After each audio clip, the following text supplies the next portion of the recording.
Hello my sweet and lovely viewers. তো কেমন আছো তোমরা সবাই? আশা করি প্রত্যেকে ভালো আছো।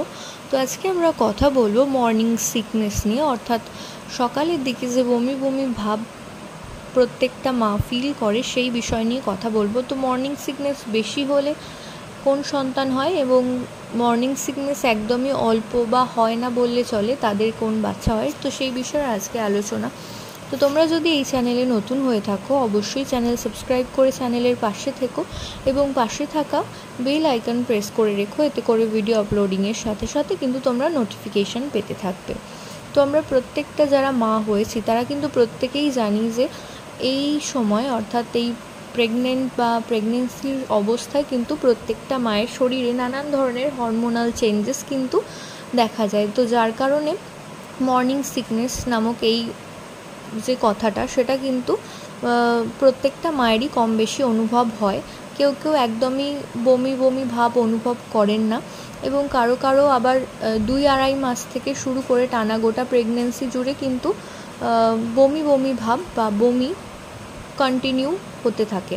তো আজকে সেই বিষয়ে বলবো যে সমস্ত মা থ্রু আউট প্রেগনেন্সিতে প্রচণ্ড পরিমাণে মর্নিং সিকনেস অর্থাৎ বমি বমি ভাব অনুভূত করেন বা সারাদিনেই বমি হচ্ছে, খাওয়ার সাথে সাথেই উঠে যাচ্ছে, তো সেই সমস্ত মায়ের বলা হয়ে থাকে ওল্ড ওয়াইফস টেলস অনুযায়ী যে সেই সমস্ত মা একটি ফুটফুটে পুত্র সন্তান ওয়েলকাম করেন এবং অন্যথায় যদি দেখেন যে সেই মায়ের মর্নিং সিকনেস বা বমি বমি ভাব কিংবা খাবারে কোনো রকম গন্ধ লাগা এই ব্যাপারগুলো হয় না, তো সেই সমস্ত মায়েদের কিন্তু ধরে নেওয়া হয় যে অবশ্যই কন্যা সন্তান আসতে চলেছে। কোনো কোনো মা কন্যা সন্তানের ক্ষেত্রে কিন্তু এই মর্নিং সিকনেস ব্যাপারটা অনুভব করেন না এবং একইভাবে যদি পুত্র সন্তান কোনো মায়ের পেটে থাকে তো সেই সময় তারা মর্নিং সিকনেস অর্থাৎ এই বমি বমি ভাব বা বমি হওয়া সেটা কিন্তু অনেক বেশি পরিমাণে অনুভূত হয়।